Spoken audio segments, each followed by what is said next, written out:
সূরাটির শেষ আয়াতটি মূলত রাসূল সাল্লাল্লাহু আলাইহি ওয়াসাল্লামের সাথে তার সাহাবীদের সম্পর্কের সবচেয়ে সুন্দর বর্ণনাগুলোর একটি। মুহাম্মাদুর রাসূলুল্লাহ ওয়াল্লাযীনা মাআহু। এখানে মুহাম্মদ রাসূলুল্লাহকে দুইভাবে বোঝা যায়। মুহাম্মদ হলেন আল্লাহর রাসূল অথবা মুহাম্মদ যিনি আল্লাহর রাসূল, অর্থাৎ এটি সম্পূর্ণ বাক্য নয়। যদি আমরা প্রথম অর্থটি বিবেচনা করি, মুহাম্মদ হলেন আল্লাহর রাসূল এবং তার সাথে যারা আছেন তারা কঠোর। সুতরাং আশিদ্দা ও আলাল কুফার বক্তব্যটি ওয়াল্লাযীনা মাআহু সম্পর্কে। কিন্তু যদি এটিকে খণ্ডিত বাক্য হিসেবে দেখেন তাহলে পড়বেন মুহাম্মদ আল্লাহর রাসূল এবং তার সাথে যারা আছেন মিলিতভাবে তারা কাফেরদের প্রতি কঠোর। আশিদ্দা ও আলাল কুফার এটি একটি গুরুত্বপূর্ণ বক্তব্য বহু কারণে। কোরআনে সাধারণত দেখা যায় ওয়াল্লাযীনা আমানু, যারা ঈমান এনেছে, কিন্তু এখানে যারা ঈমান এনেছে শব্দগুচ্ছ নেই। এখানে এসেছে যারা তার সাথে রয়েছে। যারা ঈমান এনেছে একটি সর্বব্যাপী শব্দ, যার অন্তর্ভুক্ত মুসলিমরা, দুর্বল মুসলিম, শক্তিশালী মুসলিম এবং এমনকি মুনাফিকরাও, কারণ তারাও ঈমানের দাবিদার। তাই কখনো কখনো কোরআনে ইয়া আইয়ুহাল্লাযীনা আমানুতে মুনাফিকরাও অন্তর্ভুক্ত থাকে। কিন্তু আমরা ইতিমধ্যেই লক্ষ্য করেছি যে এই সফরে যেই মুসলিমগণ নবীজির সাথে এসেছিলেন তারা প্রকৃতই তার সাথে ছিলেন এবং তারা প্রদর্শন করেছেন যে তারা কতখানি তার সাথে ছিলেন এবং তার প্রতি তারা অনুগত। সুতরাং মাইয়া বাস্তবিকই এই আয়াতের শব্দবিন্যাসের অত্যন্ত গুরুত্বপূর্ণ অংশ। মুহাম্মাদুর রাসূলুল্লাহ ওয়াল্লাযীনা মাআহু। এরপর মুহাম্মদ শব্দটিও কেন শুধু বলা হয়নি যে হুয়া রাসূলুল্লাহ, কেন এভাবে তার নাম উল্লেখ করা হলো? এটি কোরআনের জন্য অস্বাভাবিক। তার নাম এভাবে স্পষ্টভাবে মাত্র 4 বার উল্লেখ করা হয়েছে। কিন্তু এখানে এর উদ্দেশ্য কি? কেন বিশেষভাবে এখানে উল্লেখ করা হলো? যদি পূর্বের আয়াত লক্ষ্য করেন, হুয়াল্লাযী আরসালা রাসূলাহু বিল হুদা, তিনি তার রাসূলকে হিদায়াত সহ প্রেরণ করেছেন। সেখানে মুহাম্মদ বলেননি, সেখানে বলেছেন তার রাসূল। সুতরাং রাসূল শব্দটি ইতিমধ্যেই পূর্বের আয়াতে উল্লেখ করা হয়েছে এবং যেহেতু ইতিমধ্যেই তা উল্লেখ করা হয়েছে, আপনি বলতে পারতেন হুয়া ওয়াল্লাযীনা মাআহু আশিদ্দা আলাল কুফার, তিনি এবং তার সাথে যারা রয়েছেন তারা কঠোর। কারণ যে কোনো পাঠক বা শ্রোতা সহজেই বুঝতে পারত যে এখানে তিনি বলতে পূর্বোক্ত আয়াতে বর্ণিত রাসূলকেই নির্দেশ করা হয়েছে। সুতরাং এটি হলো ইজহার ফিল মাকামিল ইদমার, বিশেষ্যের ব্যবহার, যেখানে আপনি সর্বনামের আশা করেন কিন্তু বিশেষ্য হিসেবেও রাসূলুল্লাহ ওয়াল্লাযীনা মাআহু বলাই যথেষ্ট ছিল। তাহলে কেন মুহাম্মদ রাসূলুল্লাহ? কারণ এটি ছিল এমন এক সময় যখন এই প্রশ্ন তোলার সুযোগ ছিল যে তিনি নবী কিনা। কেন?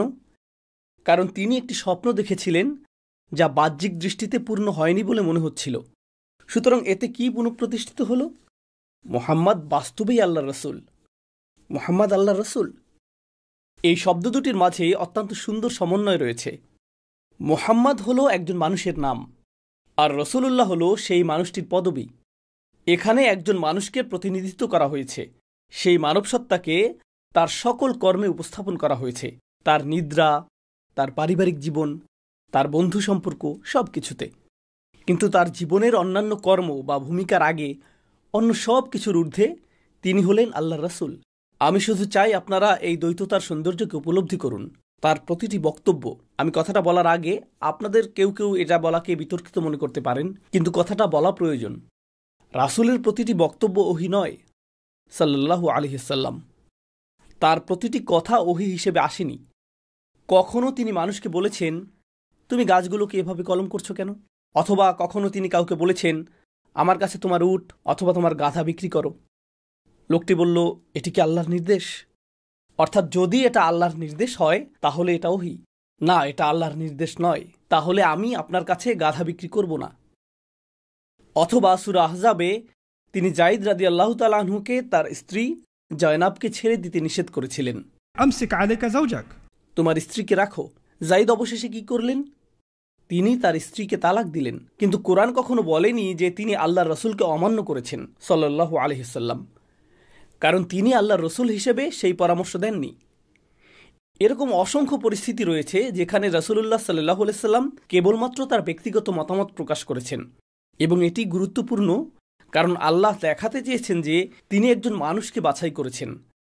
কারণ যদি তার মুখ থেকে যা কিছুই বের হয় তা আল্লাহর পক্ষ থেকে নির্দেশিত হয়, তাহলে আপনি তাকে একজন চিন্তাশীল মানুষ হিসেবে ভাবছেন না। তিনি কেবল একটা যোগাযোগের মাধ্যম এবং আল্লাহ তার হয়ে সমস্ত চিন্তা করে দিচ্ছেন।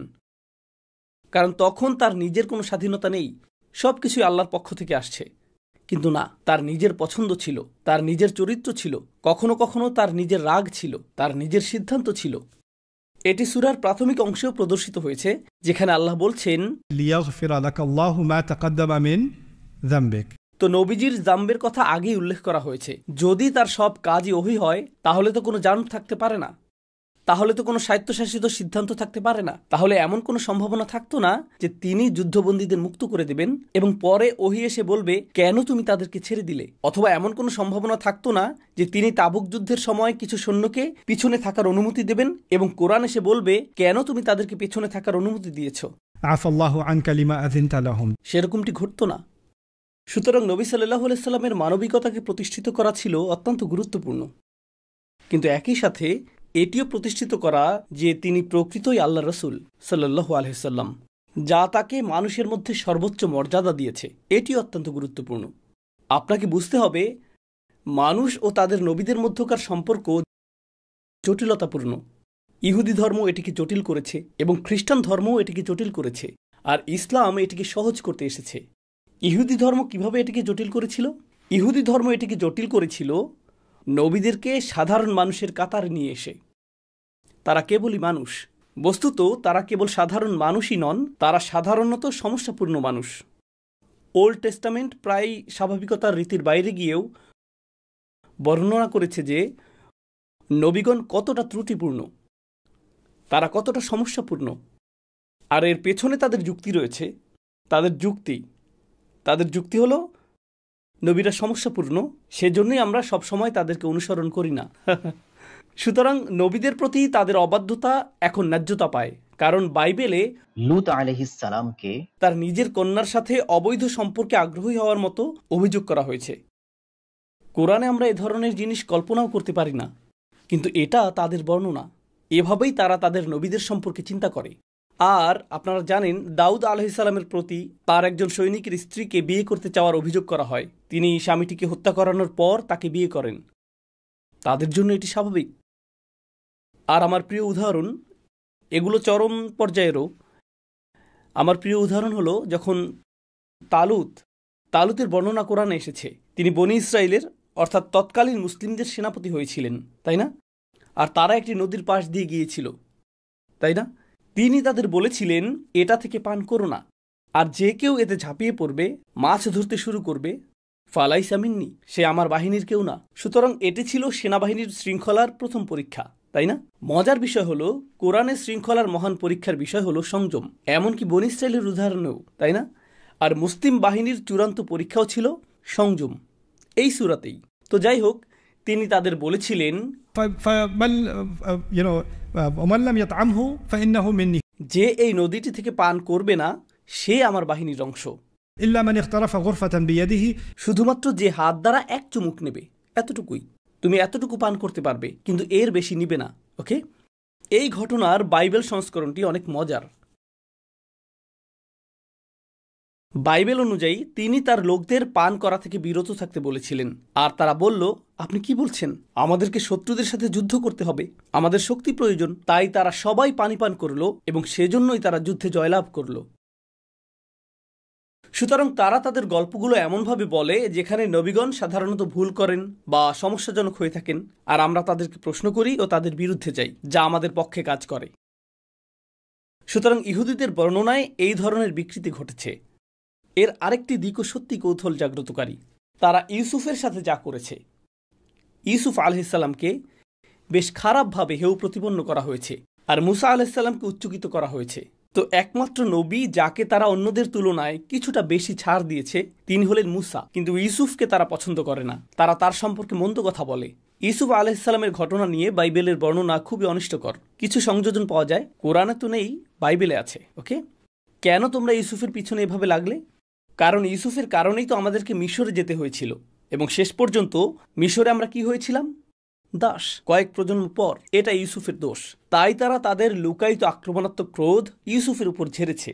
এটা ওল্ড টেস্টামেন্টে ইউসুফের কাহিনী বলার ভঙ্গিতে প্রকাশ পেয়েছে, যেভাবে তারা তাদের ঘটনাটিকে পরিবর্তন করেছে। আর মুসা হলেন আমাদের মিশর থেকে মুক্তির কারণ, তাই আমরা মুসাকে উচ্চকিত করি। তিনিই তো মুক্তিদাতা, তাই না? তিনি আমাদেরকে ফেরাউন থেকে উদ্ধার করেছেন। এটি হলো ইহুদিদের সাথে তাদের নবীদের জটিলতাপূর্ণ সম্পর্ক। নবী রাসূলদের প্রসঙ্গে পৃথিবী শুধু ইহুদি ও খ্রিস্টানদের সম্পর্কেই জানে। খ্রিস্টানদের ক্ষেত্রে এটা আরও বেশি সত্য। খ্রিস্টানদের আরেকটি সমস্যা আছে, খ্রিস্টান সমস্যা হলো ঈসাই হচ্ছেন আল্লাহ, ঈসাই পারফেক্ট। আর ঈসা কতটা পারফেক্ট তা যদি দেখাতে চান তাহলে তো আপনি বলতে পারবেন না যে তিনি অন্য নবীদের মতো। তাহলে আপনাকে কি করতে হবে? আপনাকে দেখাতে হবে যে অন্য সকল নবী সমস্যাপূর্ণ, আর তাদেরকে যত বেশি সমস্যাপূর্ণ দেখাতে পারবেন ঈসা ততটা ভালো হয়ে উঠবেন। বুঝতে পারছেন? তাই তাদের অবস্থা আসলে ইহুদিদের বর্ণনার সাথে সামঞ্জস্যপূর্ণ, কারণ এটি তাদের মতবাদকে সহায়তা করে। আশ্চর্যের কিছু নেই, ঈসার প্রেরণ ছিল আল্লাহর জন্য অবধারিত, কারণ বাকি সবাই তো সমস্যাপূর্ণ। খ্রিস্টান ধর্মতত্ত্ববিদরা আদম আলাইহিসসালামকে দিয়ে এটা শুরু করেছিল, আর আদম আলাইহিসসালামকে নিয়ে তারা যা করেছে তা অত্যন্ত বিস্ময়কর। তারা বলে আদমকে আল্লাহর প্রতিকৃতিতে সৃষ্টি করা হয়েছে। আপনি হয়তো কথাটা আগেও শুনেছেন যে আমি মানুষকে আমার নিজের প্রতিকৃতিতে সৃষ্টি করেছি। তো খ্রিস্টান ধর্মতত্ত্ববিদদের মতে আদমকে আল্লাহর প্রতিকৃতিতে সৃষ্টি করা হয়েছিল, তাই তিনি ছিলেন প্রায় আল্লাহর অনুরূপ। এভাবেই তারা তার বর্ণনা দিয়েছে। কিন্তু তিনি সেই গাছের ফল খেলেন এবং তার মধ্যকার আল্লাহর প্রতিকৃতিটি ভেঙে যায়। তারা এটাকে কাচের গ্লাসের ফাটলের মতো বর্ণনা করে।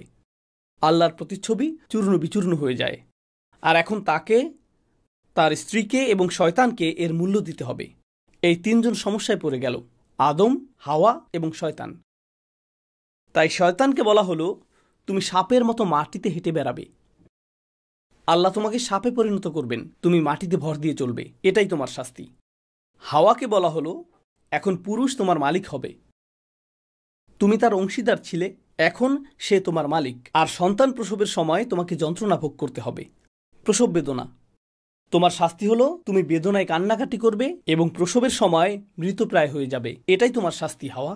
আদম, তোমাকে জীবিকা নির্বাহের জন্য ঘাম ঝরাতে হবে এবং পরিশ্রম করতে হবে। এগুলোই বাইবেলে আদম, হাওয়া ও শয়তানের শাস্তি।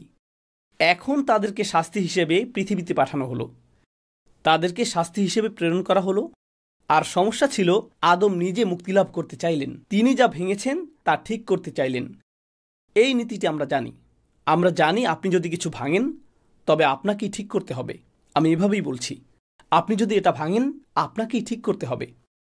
এরপর খ্রিস্টান ধর্মতত্ত্ববিদরা বলল, আচ্ছা যদি আদম আলাইহিসসালাম প্রতিচ্ছবিটি ভেঙে থাকেন তবে একমাত্র কে এটি ঠিক করতে পারবে? আদম নিজেই। কিন্তু আদম নিজের প্রতিচ্ছবি ঠিক করতে একেবারে অক্ষম। মানুষ যতই ভালো কাজই করুক না কেন শেষ পর্যন্ত তারা অসার, তারা নিজেদেরকে ঠিক করতে পারে না, তারা মেরামতযোগ্য না। কিন্তু আল্লাহ নিজেও এটা ঠিক করবেন না, কারণ একজন মানুষ এটি ভেঙেছে, তাই একজন মানুষকেই তা ঠিক করতে হবে। এরপর আল্লাহ একটা সমাধান নিয়ে আসলেন, তিনি তার একমাত্র পুত্রকে মানুষ রূপে পাঠালেন কুরবানি হওয়ার জন্য, এবং সেটাই হলো সমাধান। তো তারা আদম আলাইহিসসালামকে হেয় করে সম্পূর্ণ বর্ণনাটি তৈরি করল। আদম আলাইহিসসালামের সমস্যা কি? তিনি এতটাই ভগ্ন যে তাকে ঠিক করা যাবে না। আর আপনি যখন বলেন যে আদমকে ঠিক করা যাবে না, তখন আপনি কি শুধু আদমের কথা বলছেন নাকি সমগ্র মানবজাতির কথা বলছেন? কোরআন কি করেছে? কোরআন এসে বলল আদম আলাইহিসসালাম পৃথিবীতে এসে তওবা করলেন, আল্লাহ তার তওবা গ্রহণ করলেন, হয়ে গেল, সমাধান হয়ে গেল। জটিলতার কিছু নেই, এখানেই শেষ। فتاب عليه إنه هو التواب الرحيم। আদম তার প্রতিপালকের বাণীর সংস্পর্শে এলেন এবং তওবা করলেন, আর আল্লাহ তার তওবা গ্রহণ করলেন। শেষ, সমস্যা শেষ। কোনো মুক্তিদূত আসার প্রয়োজন নেই বা এটা সেটার দরকার নেই। কিসে আপনাকে মুক্তি দেবে? আপনার নিজের তওবা। আর এই জন্য ওই ইসলামে আপনার জন্য সবচেয়ে গুরুত্বপূর্ণ জিনিস কি? তওবা। কেন আপনি হজ করতে যান? তওবা, এজন্যই যান। এটা সহজ। তাই আমি যা বলতে চাইছি, মানুষ ও তাদের নবীদের মধ্যকার সম্পর্ক ইহুদি সংযোজন এবং খ্রিস্টানদের সংযোজনের দ্বারা জটিল ও বিকৃত হয়েছে। চূড়ান্ত ওহী উভয়েরই জবাব দিয়েছে। কেন আমি ইহুদি এবং খ্রিস্টানদের কথা উল্লেখ করেছি? এই আয়াতটি লক্ষ্য করুন। আপনি তাওরাত ও ইঞ্জিলের মধ্যে তাদের উদাহরণ দেখতে পাবেন। আর এটি শুরু হয়েছে মুহাম্মদুর রাসূলুল্লাহ দিয়ে। মুহাম্মদ একজন মানুষ এবং তিনি আল্লাহর রাসূলও সাল্লাল্লাহু আলাইহি সাল্লাম। আমরা তাকে দেবতায় পরিণত করব না, কিন্তু আমরা তাকে সাধারণ মানুষের কাতারেও শামিল করব না। আমরা তাকে মানুষই রাখব, তবে সর্বশ্রেষ্ঠ মানুষ, এবং তাকে সম্মান প্রদান করব যা তিনি প্রাপ্য, কারণ তিনি আল্লাহর রাসূল সাল্লাল্লাহু আলাইহি সাল্লাম। ওয়াল্লাযীনা মাআহু, আর যারা তার সাথে রয়েছে, যারা তার প্রতি অনুগত, আশিদ্দাউ আলাল কুফার, তারা কাফিরদের বিরুদ্ধে কঠোর। এখানে আল্লাহ মুসলমানদের শক্তিশালী করেছেন এই বার্তা দিয়ে যে যদিও তোমরা তাদের সাথে চুক্তি করেছ, এর মানে এই না যে তোমরা তাদের প্রতি নমনীয়তা প্রদর্শন করবে। তোমরা তাদেরকে ছাড় দিয়েছ, প্রথমবারের মতো মুসলিমরা ছাড় দিয়েছে, কিন্তু এটা তাদের প্রতি তোমাদের কঠোরতা হ্রাস করবে না। আশিদ্দাউ আলাল কুফার, এটি যুদ্ধের একটি অপরিহার্য অংশ। আদর্শিক যুদ্ধ, রাজনৈতিক যুদ্ধ একটি যুদ্ধক্ষেত্র। চুক্তি স্বাক্ষর করাও যুদ্ধের অংশ। শত্রুর সাথে বোঝাপড়াও এর অংশ।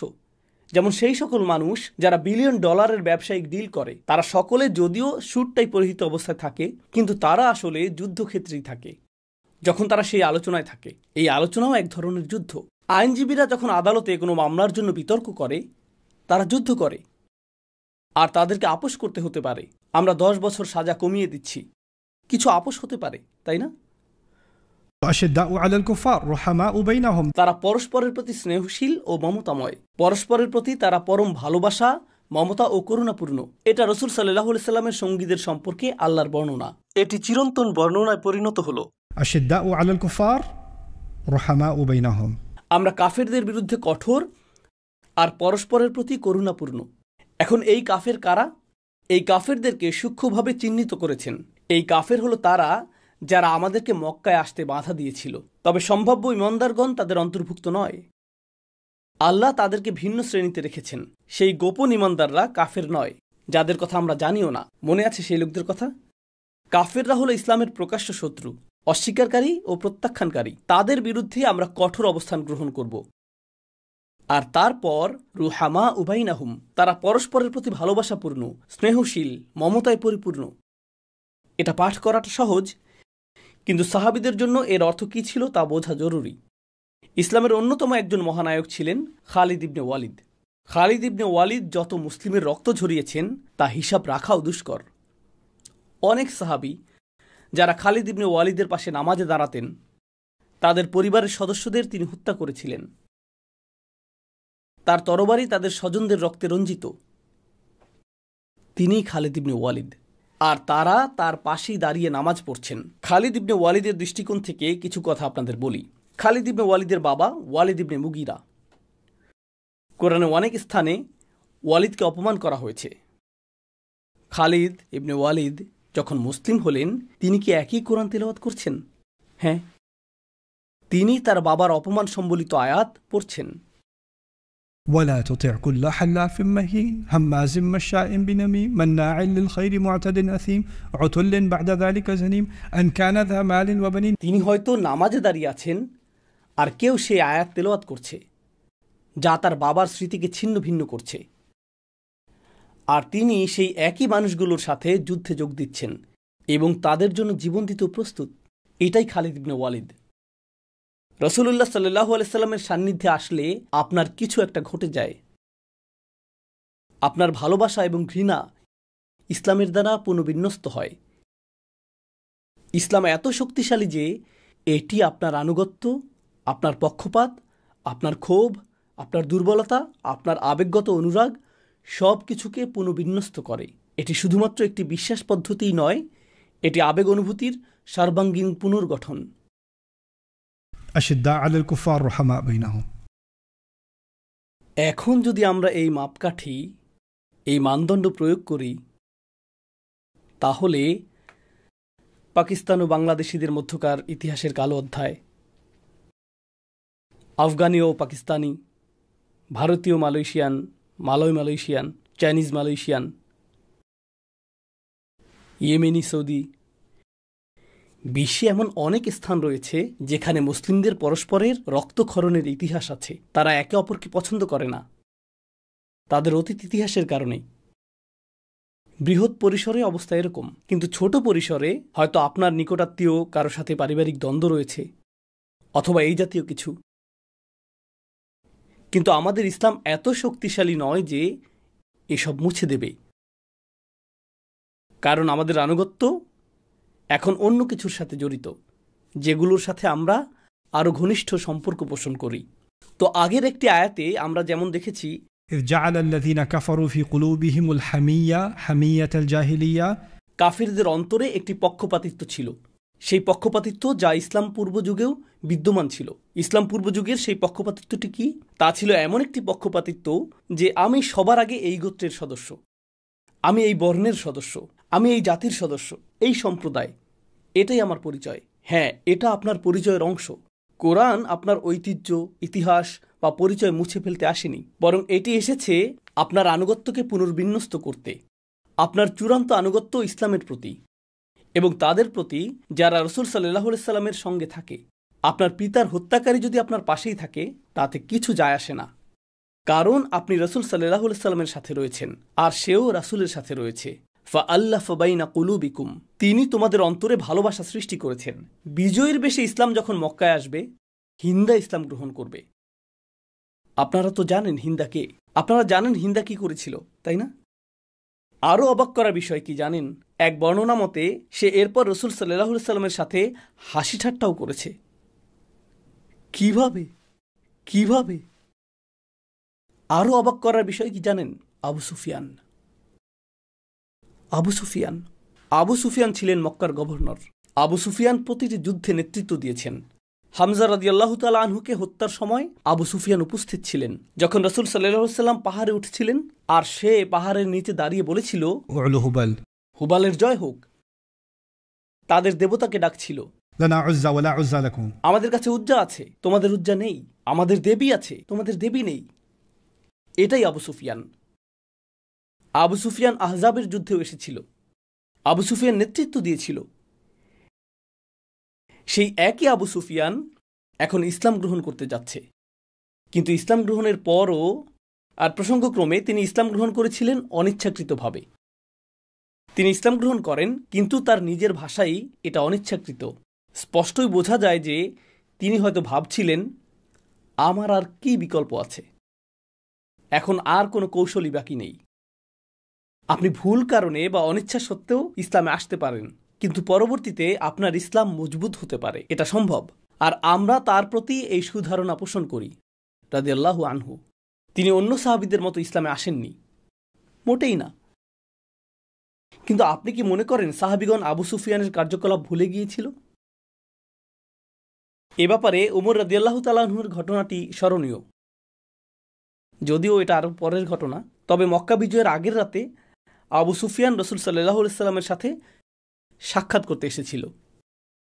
সেই রাতেই আবু সুফিয়ান রাসূল সাল্লাল্লাহু আলাইহি সাল্লামের সাথে সাক্ষাৎ করতে এসেছিল। ঘটনাক্রমে এসে পড়েছিলেন। তিনি আব্বাস রাদিয়াল্লাহু তাআলা আনহুর সাথে দেখা করলেন আর আব্বাস বললেন, চলো তোমাকে নবীজির কাছে নিয়ে যাই। মুসলিমগণ অর্থাৎ আমরা তখন শিবিরে অবস্থান করছিলাম। সেই রাতে আমরা ছিলাম 10,000 সৈন্য, আলো জ্বালানো। আমরা মক্কা দখলের জন্য প্রস্তুত। আর মক্কায় ছিল প্রায় 2,000 মানুষ, সৈন্য ছিল 10,000। আব্বাস রাদিয়াল্লাহু তাআলা আনহু বললেন, শোনো, তুমি তার সাথে কথা বলো, তিনি হয়তো তোমার প্রতি নমনীয় হবেন। আব্বাস রাদিয়াল্লাহু তাআলা আনহুর কাছে নবীজির গাধাটি ছিল। নবীজির গাধা মানেই এর আরোহী বিশ্বস্ত, তাই তিনি নিরাপদ। তো তিনি আবু সুফিয়ানের সাথে গাধায় করে যাচ্ছিলেন আর তার শুধু চোখ উন্মুক্ত ছিল। কেন সে মুখ দেখাচ্ছিল না? যে কেউ দেখলেই এটা তো আবু সুফিয়ান। 10,000 মানুষই আবু সুফিয়ানকে হত্যা করতে উদ্গ্রীব। সে মুসলিম সেনা শিবিরের ভেতর দিয়ে যাচ্ছে আর রাসূল সাল্লাল্লাহু আলাইহি সাল্লামের তাঁবুর যত কাছাকাছি যাচ্ছে, নিরাপত্তার স্তর তত জোরদার হচ্ছিল। প্রথমে হয়তো কিছু নতুন সাহাবীর সাথে দেখা হয়েছে। যত বেশি নিকটে আপনি যাচ্ছেন, ততই সেই সব লোকের দেখা পাচ্ছেন যাদের সাথে আপনি যুদ্ধ করেছেন। কারো ভাইকে আপনি হত্যা করেছেন, কারো বাবাকে হত্যা করেছেন। আর তারা যাচ্ছে যাচ্ছে, একসময় ওমরকে অতিক্রম করছেন। আর ওমর তার চোখ দেখেই চিৎকার করে উঠলেন, আবু সুফিয়ান! শুধু চোখ দেখেই তিনি চিনে ফেলেছিলেন। ওমর ইবনুল খাত্তাব আল্লাহর শুকরিয়া আদায় করলেন যে আল্লাহ তোমাকে আমার কাছে এনেছেন আর এখন কোনো চুক্তিও নেই।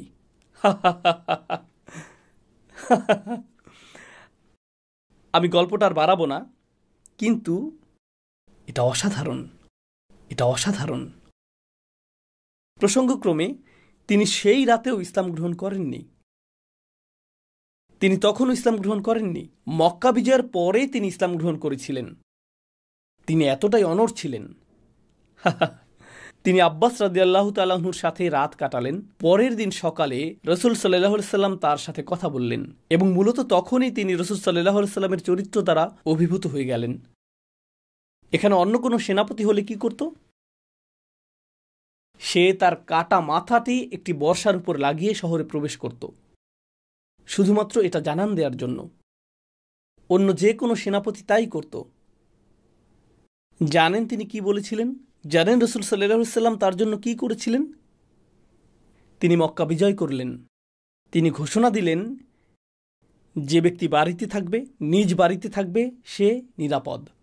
যে কাবা ঘরে থাকবে সে নিরাপদ, এবং যে আবু সুফিয়ানের বাড়িতে প্রবেশ করবে সে নিরাপদ। তিনি তখনও আবু সুফিয়ানকে সম্মান দিয়েছেন। এটাকেই বলা হয় উদারতার সাহায্যে হত্যা করা। এটাই বলা হয়।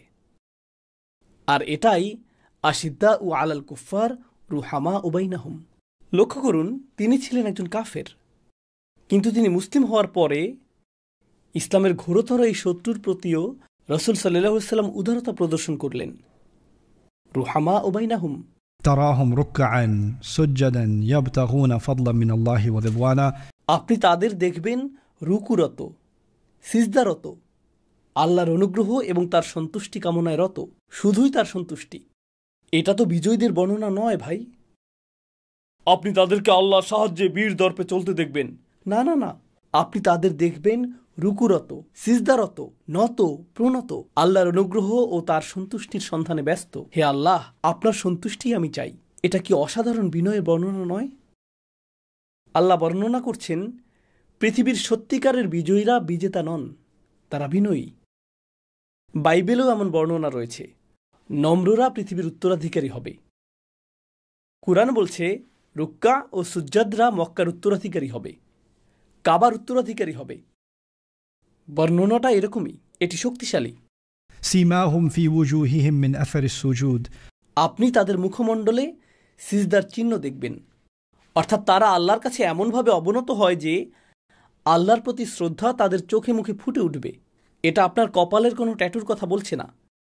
এটা বলছে আপনি আল্লাহর সামনে আপনার অহংকার এতটা নিচে নামিয়েছেন যে এখন আপনি বলতে পারেন এই ব্যক্তি শুধুমাত্র ও একমাত্র আল্লাহর সামনে বিনয়ী। আর এটাই বাকি সব কিছুকে নিয়ন্ত্রণ করে। এটাই নির্ধারণ করে কোথায় তারা রাগান্বিত হয়, কোথায় তারা কোমল হয়। এটাই তাদের সমস্ত আবেগ নিয়ন্ত্রণ করে, কারণ তারা আল্লাহর সামনে সিজদারত অবস্থায় জীবন যাপন করে।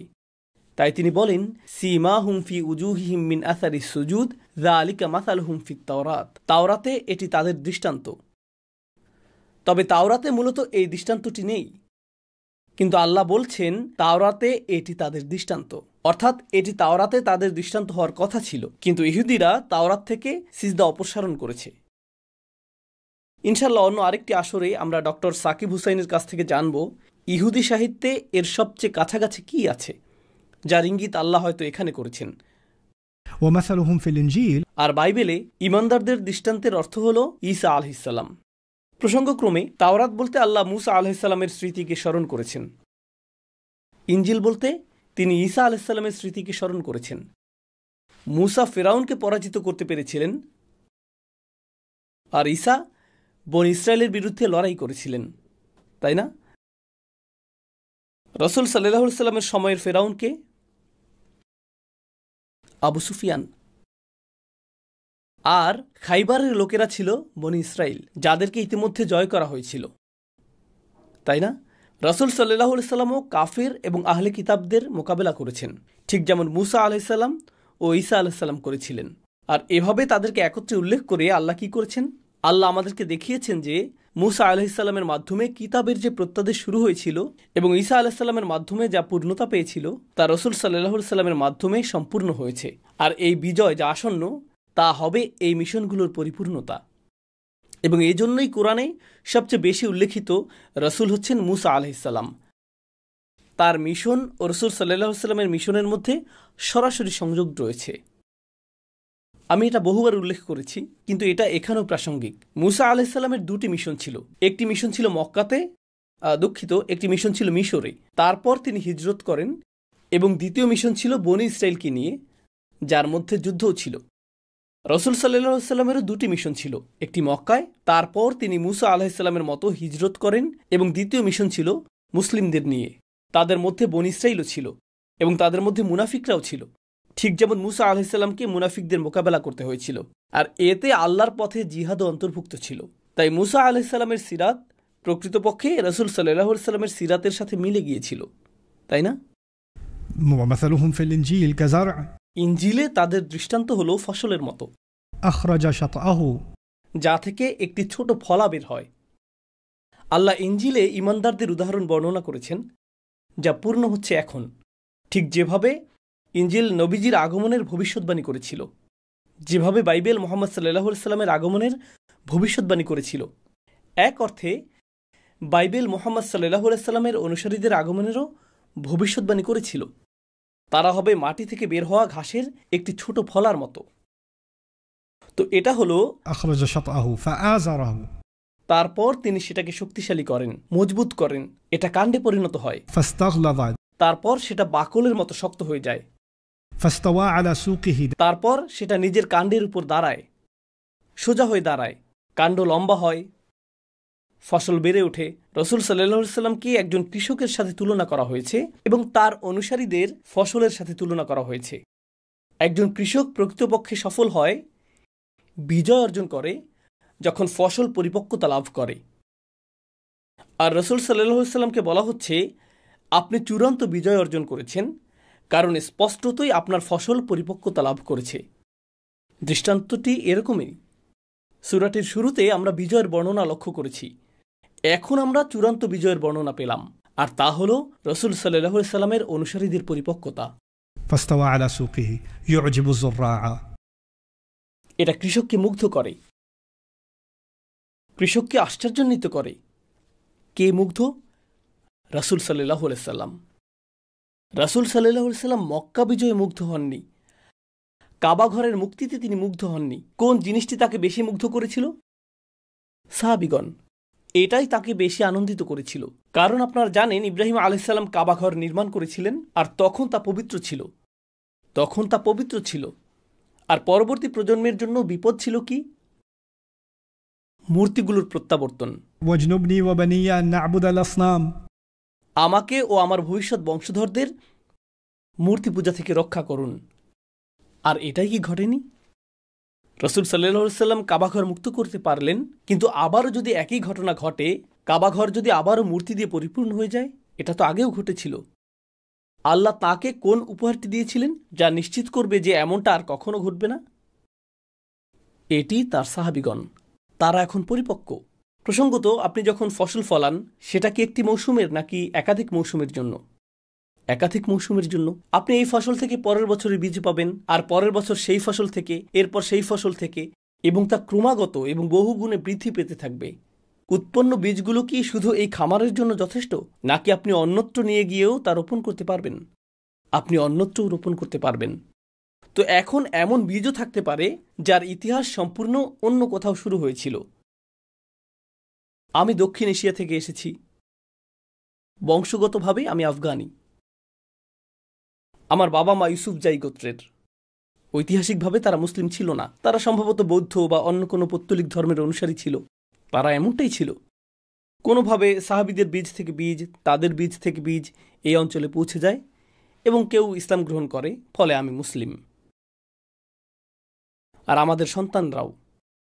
আর কোনোভাবে কেউ একজন আমেরিকায় কাউকে ইসলামের দাওয়াত দিল কিউবা থেকে, সে হয়তো কিউবার অধিবাসী, কেউ হয়তো পর্তুগালের অধিবাসী, কেউ হয়তো জার্মান বংশোদ্ভূত। ইসলামের কোনো ইতিহাস তাদের নেই।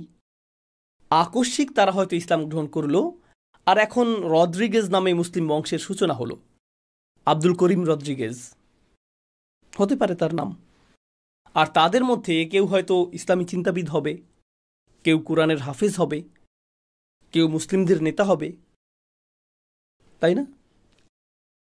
এটাই আল্লাহর পরিকল্পনা। নবীজি এই ফসল দেখেছেন এবং তিনি জানতেন এটি একটি চলমান সাদকা, এটি একটি অবিরাম বিনিয়োগ। সবচেয়ে বিস্ময়কর বিনিয়োগ যা আপনি করতে পারেন তা হল মানুষ গঠনে বিনিয়োগ। রাসূল সাল্লাল্লাহু আলাইহি সাল্লাম এটিই রেখে গেছেন। এটিই তার মহান বিজয়। প্রকৃতপক্ষে আমরাও সেই বিজয়ের একটি ফল, আমরাও এর ধারাবাহিকতার অংশ। আর যদি আমরা পরবর্তী ফসল তৈরি করতে না পারি, তবে আমরা এই পরিকল্পনায় ব্যর্থ হয়েছি, তাহলে আমরা প্রকৃতপক্ষে তার সাথে নেই। ওয়াল্লাযীনা মাআহু, কারণ তার সাথে যারা থাকবে এটাই তাদের বর্ণনা। এটা এতটাই চিরন্তন যে বাইবেলে থাকার পরও কোরআনে আবারও এটিকে পুনরুজ্জীবিত করা হয়েছে। فاستغلظ فاستوى على سوقه يعجب الزراع ليغيظ بهم الكفار। এই বিষয়টিতে আমি কিছুটা সময় নিব, যাতে তা কুফফারদের ক্রুদ্ধ করতে পারে। কুফফাররা রাগান্বিত হয়ে যাবে। আল্লাহ উল্লেখ করেননি যে মুসলিমরা জয়ী হবে বলেই কুফফাররা ক্রুদ্ধ হবে। আল্লাহ বলেছেন কুফফাররা ক্রুদ্ধ হবে কারণ মুসলিমরা পরিপক্ক হয়ে উঠবে। তাদের বাঁকানো যাবে না, তাদেরকে ভাঙা যাবে না। আপনি তাদের হৃদয় ও মনের উপর আপনার প্রচারণায় সফল হতে পারবেন না। তাদের এই দিন থেকে ফিরিয়ে আনতে পারবেন না। এটাই কুফফারদের রাগান্বিত করে। যখন তারা দেখে মুসলিম নারীরা হিজাব ত্যাগ করছে না, যখন তারা দেখে তরুণ মুসলিম যুবকরা ইসলামী কোনো আসরে যোগ দিতে যাচ্ছে, যখন তাদের অমুসলিম বন্ধুরা ক্লাবে যাচ্ছে আর তারা মসজিদে যাচ্ছে, এটাই কাফেরদের বিরক্ত করে। তুমি এরকম কেন? আপনি কি কখনো লক্ষ্য করেছেন যখন আপনি বিশ্ববিদ্যালয়ে যান, সেখানে আপনার হিন্দু বন্ধু রয়েছে, বৌদ্ধ বন্ধু, খ্রিস্টান বন্ধু, ইহুদি বন্ধু এবং অন্য সব বন্ধু রয়েছে, কেউ কোনো হিন্দুর কাছে গিয়ে বলে না, ভাই তুমি এমন একটা নির্বুদ্ধিতার ধর্ম মানো, এটা তো চরমপন্থী। এটা কারো চোখে পড়ে না। ও তুমি হিন্দু, সেটা তো ভালোই, আমি কি মাঝে মাঝে মন্দিরে আসতে পারি? অন্য ধর্মগুলো, হ্যাঁ হ্যাঁ সেটা ভালো, সেটা দারুণ, তুমি যে ঈশ্বরে বিশ্বাস করো সবই ঠিক আছে, তুমি ক্রেটোসে বিশ্বাস করো, থরে বিশ্বাস করো, যা ইচ্ছা বিশ্বাস করো, সব ঠিক আছে। কিন্তু তারা সারাক্ষণ কাদের পিছু লাগে? মুসলিমদের। অন্য কিছুই তাদের বিরক্ত করে না, কিছুই না। এই লোকটি একটি প্রাণীর পূজা করছে, এতে কোনো সমস্যা নেই, এটা তো বেশ চমৎকার, হ্যাঁ এর মাংস তো সুস্বাদু, আপনার কোনো আপত্তি নেই। লিয়াগীয বিহিমুল কুফফার। মুমিনদের পরিপক্কতায় কুফফাররা ক্রুদ্ধ হবে। কেন তারা এটা ত্যাগ করছে না? কেন তারা এটা থেকে সরে যাচ্ছে না? কেন তারা এতে অটল রয়েছে? তারা ভাবতে পারে, ও মুসলিমরা ক্ষমতা চায়, তারা কি আসলেই ক্ষমতালোভী? যদি তারা ক্ষমতালোভী হয়, তাহলে তাদের নেতা কেন সিজদা অবস্থায় মক্কা জয় করবেন? তাদের বিজয়ের বর্ণনা কেন এমন? রুকআন সুজদান ইয়াবতাগুনা ফাদলান মিনাল্লাহি ওয়া রিদওয়ানা। এরা কি ধরনের বিজেতা? আক্ষরিক অর্থেই এটা বাইবেলের বর্ণনার অনুরূপ একটি বিজয়। ওয়া'আদাল্লাহু আল্লাযীনা আমানু ওয়া আমিলুস সালিহাতি মিনহুম। এটাই ভয়ের বিষয়। আয়াতটি আমাদেরকে ভয়হীন অবস্থায় ছেড়ে দেয়নি। আল্লাহ প্রতিশ্রুতি দিয়েছেন যারা ঈমান আনে ও সৎকর্ম করে তাদের মধ্য থেকে। দাঁড়ান, আমি তো ভেবেছিলাম তারা সবাই ভালো, মুহাম্মদ আল্লাহর রসুল এবং যারা তার সাথে রয়েছে। এটা সামগ্রিকভাবে ঈমানদারদের প্রশংসা এবং স্তুতি। কিন্তু আল্লাহ বলেছেন যারা ঈমান আনে ও সৎকর্ম করে তাদের মধ্য থেকে, যেন বলা হচ্ছে কারো কারো সূচনা ভালো হলেও তারা বিপদগামিতায় পতিত হতে পারে। এটাও লক্ষ্য করা গুরুত্বপূর্ণ যে এই আয়াতগুলো বারবার পাঠ হওয়ার সাথে সাথে অধিক থেকে অধিক সংখ্যক মুসলিম ইসলামে যোগ দেবে, মুসলিমরা ইসলামে যোগ দেবে। সিরাতের শেষ 3 বছরে অনেক নতুন মুসলিম ইসলাম গ্রহণ করবে। তারা রাসূল সাল্লাল্লাহু আলাইহি সাল্লামের সাথে ওমর বা আবু বকর রাদিয়াল্লাহু তাআলা আনহুর মতো ব্যক্তিগত সময় পায়নি। তাদের কেউ কেউ দ্বিতীয় স্তরের ইসলামী শিক্ষা পেয়েছে, কারণ তাদের গোত্রপ্রধান এসে ইসলাম গ্রহণ করেছে, ফলে সম্পূর্ণ গোত্র ইসলাম গ্রহণ করেছে। কিন্তু তারা সেভাবে কোরআন তেলাওয়াত করেনি, তারা সেভাবে পরিশুদ্ধ হয়নি, তারা ত্যাগের মধ্য দিয়ে যায়নি, তাদের কোনো কিছুর মধ্য দিয়ে যেতে হয়নি। আমার গোত্র ইসলাম গ্রহণ করেছে, হ্যাঁ আমার গোত্র, আমরা সবাই নতুন মুসলিম, চলো একটা মুসলিম বারবিকিউ পার্টি করি। কেউ কি সূরা ফাতিহা জানে? না, আমি এখনো শিখিনি। এটি দিনের পর দিন ঘটেছে, হাজারে হাজারে। তাই আপনি আশা করতে পারেন না যে তারা সবাই এখন কোরআনের হাফেজ, অথবা তারা ইসলামের গভীর জ্ঞান রাখে, অথবা তারা সংগ্রামের ইতিহাস জানে। তারা সবাই নতুন মুসলিম, চলমান পরিস্থিতি সম্পর্কে সামান্যই জানে। তো যদিও এটি একটি মহান বিজয়, এর সাথে বড় ঝুঁকিও রয়েছে। যখন কোনো ব্যবসায় অতি দ্রুত প্রবৃদ্ধি ঘটে, দ্রুত প্রবৃদ্ধিতে কি ঝুঁকি থাকে? গুণগত মান কমে যায়। ধরুন একটি রেস্তোরাঁ, সেখানে বানানো হয় ও মাই গড সেরা শর্মা, সুবহানাল্লাহ, এই শর্মার জন্য আমি হিজরত করতে পারি। রেস্তোরাঁটি অত্যন্ত সফল, তো তারা কি সিদ্ধান্ত নিল? দ্বিতীয় আউটলেট খোলা। কিন্তু দ্বিতীয় আউটলেটে তাদের শেফটি প্রথম শেফের মতো না, তেমন অভিজ্ঞ না। তো দ্বিতীয় আউটলেটের মান কেমন হয়? হ্রাস পায়। এখন তাদের বিক্রি কমতে থাকে, তাই তারা ভালো শেফটিকে সেখানে পাঠায়, কারণ এটা তো ইতিমধ্যেই সফল। তখন বড় আউটলেটের কি হয়? যত বিস্তৃত হচ্ছে তত কি ঘটছে? মান কমে যাচ্ছে। আপনি যদি রোমান সাম্রাজ্যের পতন সম্পর্কে পড়ে থাকেন, এর কারণ ছিল তারা অতিশয় বড় হয়ে গিয়েছিল। সর্বত্র সরবরাহ প্রেরণ এবং উপায় উপকরণ বন্টন খুব কঠিন হয়ে পড়েছিল, তাই তারা নিয়ন্ত্রণ ধরে রাখতে পারেনি। সম্প্রসারণ সব সময় ভালো জিনিস না। কোনো কোনো স্থানে মুসলিমদের ছোট সম্প্রদায় দেখা যায়, তারা একটি পুরনো দোকানের জায়গা ভাড়া করে নেয়, এরপর সেটিকে মসজিদে পরিণত করে। সব কিছু ভালো চলে, ঘনিষ্ঠ সম্পর্ক, সবাই একে অপরকে চেনে, চমৎকার আমেজ, ইতিবাচক কর্মতৎপরতা। এরপর তারা অনেক টাকা সংগ্রহ করল এবং বিশাল এক ইসলামী কেন্দ্র বানালো। আর বিশাল কেন্দ্রের সাথে আসে বিশাল পলিটিক্স। তারপর নতুন নতুন মানুষজন আসতে থাকে। প্রতি সপ্তাহে আপনি এমন মানুষ দেখেন যাদেরকে আগে কখনো দেখেননি, তাই না? আর প্রত্যেকের নিজস্ব মতামত, নিজস্ব ধারণা। যদিও বিল্ডিংটি অনেক বড় এবং সেখানে অনেক বেশি লোক, সামাজিক সম্পর্কের গুণগত মান বাড়ল নাকি কমল? কমল। এটা আসলে হ্রাস পেল। ইসলাম বিজয়ী হয়েছে, এটা শুনতে ভালো লাগে, এটা শুনতে আসলেই ভালো লাগে, কিন্তু এটা একটা বিপদও নিয়ে আসে। সেক্ষেত্রে ইসলামের প্রত্যাশা, এমনকি ন্যূনতম প্রত্যাশাও সকলে পূরণ করতে পারবে না। তাই শেষ পর্যন্ত এটি আর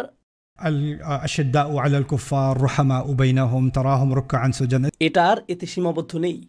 এটি তাদের জন্য প্রযোজ্য যারা ঈমান আনে এবং ন্যূনতম নেক কাজ করে। তাদেরও প্রতিশ্রুতি দেওয়া হয়েছে।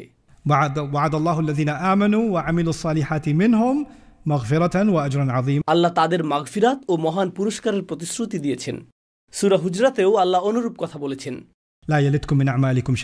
আপনি যদি আল্লাহ ও তার রাসূলের আনুগত্য করতে থাকেন, আল্লাহ আপনার নেকি হ্রাস করবেন না। তাই যাদের ত্যাগের কারণে বিজয় অর্জিত হয়েছে তা এক বিষয়, কিন্তু যারা হাজারে হাজার ইসলামে প্রবেশ করেছে তাদের জন্য আল্লাহ বলেন, অন্তত ঈমান আনো ও নেক কাজ করো, তোমরা প্রতিদান পাবে।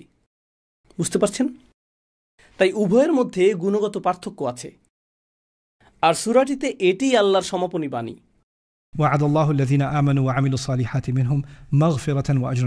সর্বশেষ যে বিষয়টি আমি উল্লেখ করব, আল্লাহ শুধু ক্ষমার কথাই বলেননি, তিনি পুরস্কারের কথাও বলেছেন। আর সমগ্র সূরা জুড়েই আল্লাহ অনুরূপ কথা বলেছেন। প্রথমে তিনি বলেছেন আল্লাহ তোমাদেরকে বিজয় দিয়েছেন যাতে তিনি তোমাদেরকে ক্ষমা করেন এবং যুদ্ধলব্ধ বিশাল সম্পদ দান করেন। এখন আধ্যাত্মিক বিবেচনায় আমরা আল্লাহর ক্ষমা আশা করি, আর শুধু ক্ষমাই যথেষ্ট নয়,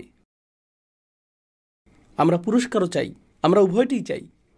ধরুন আপনি আইনি জটিলতার সম্মুখীন হয়েছেন এবং বিচারক আপনাকে ক্ষমা করে দিলেন।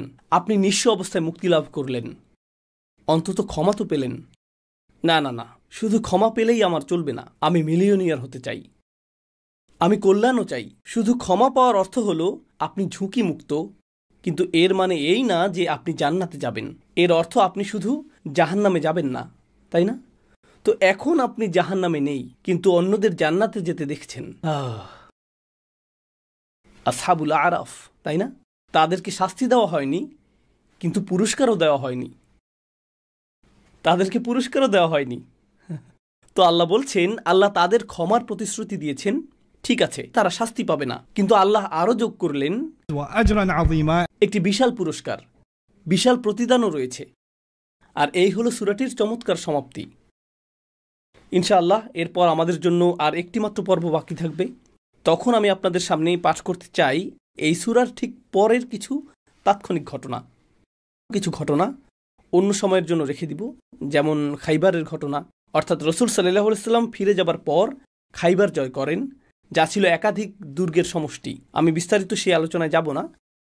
আমি আলোচনা করব কিভাবে গোত্রগুলি, কিভাবে মক্কাবাসীরা চুক্তিটি ভঙ্গ করল, যা মক্কা বিজয়ের দিকে নিয়ে গিয়েছিল। আমরা চুক্তি ভঙ্গের সেই ঘটনা নিয়ে কিছুটা আলোচনা করব। বারাকাল্লাহু লি ওয়া লাকুম। আসসালামু আলাইকুম ওয়া রাহমাতুল্লাহ।